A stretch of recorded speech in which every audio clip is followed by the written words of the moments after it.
Thank you. Hello, everyone. It's good to be back here with you at your main event.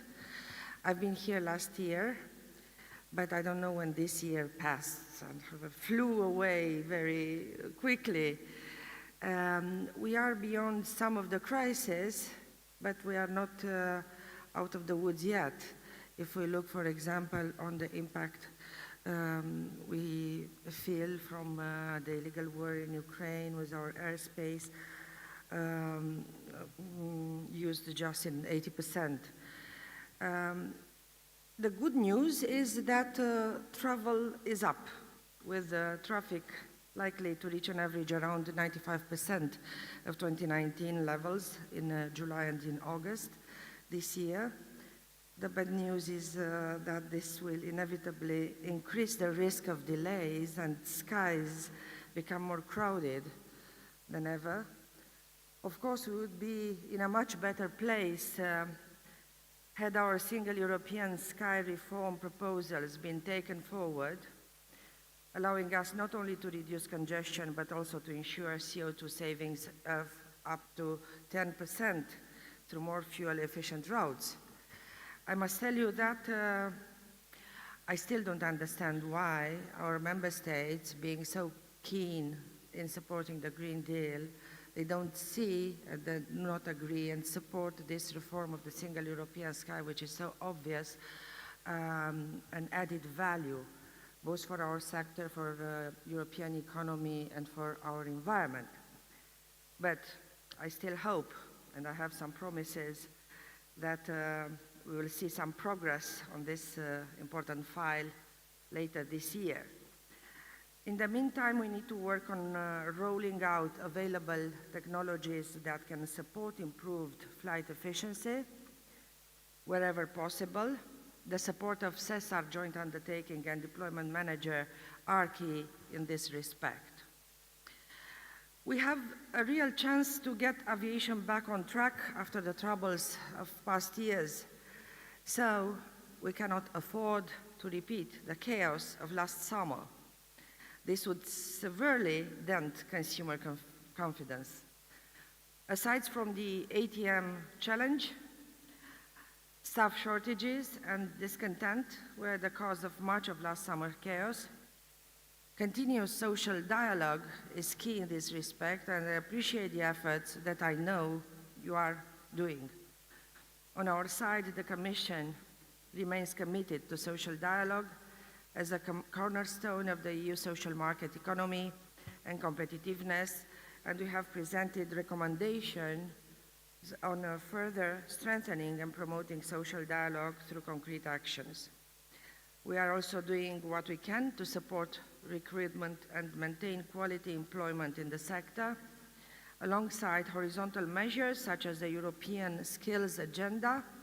We have set up a forum for assistance and exchange of good practices within, for example, our platform for change women in transport. Also, our agency, EASA, is working on harmonized rules for training and a safety culture for ground handling staff, and it is in the process of developing training and licensing requirements for air traffic controllers.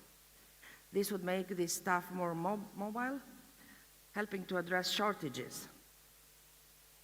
A word on passenger rights. Of course, building up consumer confidence also means ensuring that their rights are properly safeguarded.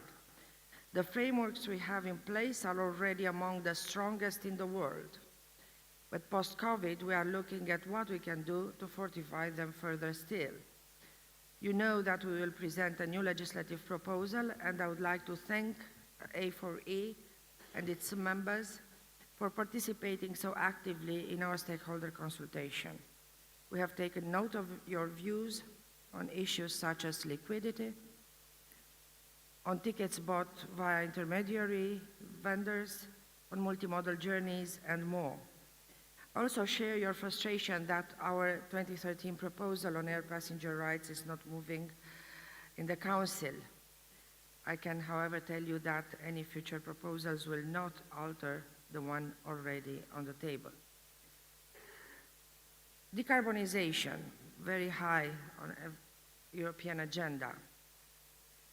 Long term, this is the biggest challenge for aviation.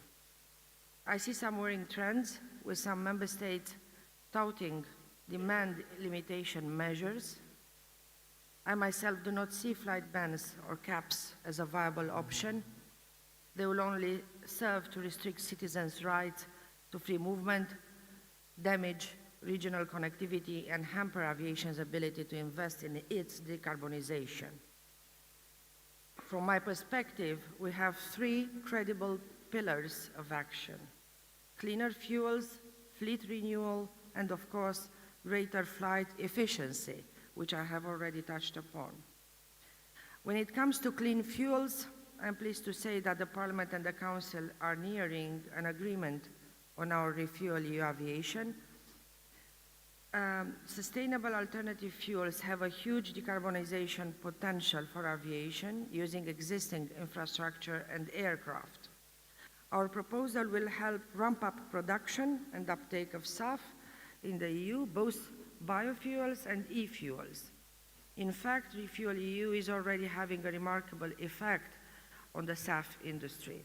So many projects have been announced in recent months, and many more are waiting for the regulation so that they can press the start button. Of course, we need to make sure that we have in place a sufficiently attractive framework conditions for companies to want to produce SAFs here in Europe at a reasonable cost. That is why we fought hard to get SAF technologies recognized as net zero technologies in the Commission's recent Net Zero Industry Act. This will give a regulatory boost to accelerate projects in the pipeline, while the Net Zero Europe platform can help to prioritize investments and overcome financing bottlenecks. Naturally, private investments across the board will remain essential given the massive investment needs. And the key role of public institutions is to make those sustainable investments more attractive so we can speed up decarbonization. To this end, our shared commitment to zero-emission aircraft is clear from the billions of euros committed through partnerships like the Clean Aviation Joint Undertaking and the Zero Emission Aviation Alliance. Still, developing and commercializing these technologies will take at least 15 years. Replacing the entire fleet will take several decades more. This is why we need transitional technologies, SAF, but also most efficient aircrafts.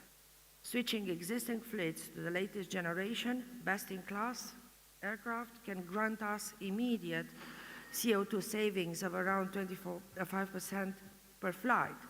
And this is not small saving in the face of the looming climate emergency. Not to mention that these planes will have to be compatible with 100% SAF use as of 2028.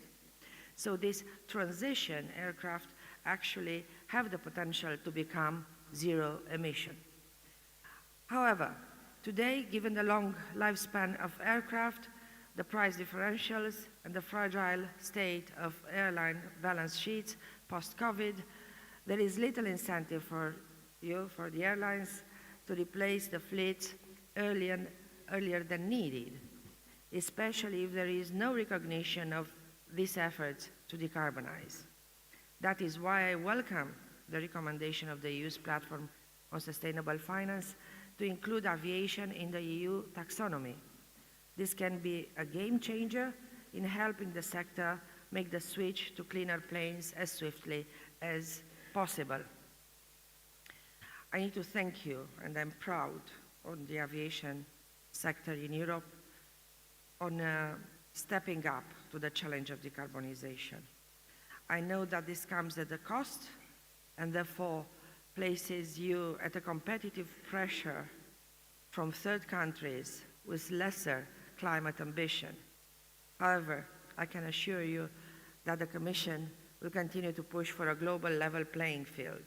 We all want a strong aviation sector, part of a sustainable and resilient transport sector. So I can assure you of my continuous support, and I wish you a very fruitful day of discussions. Thank you very much.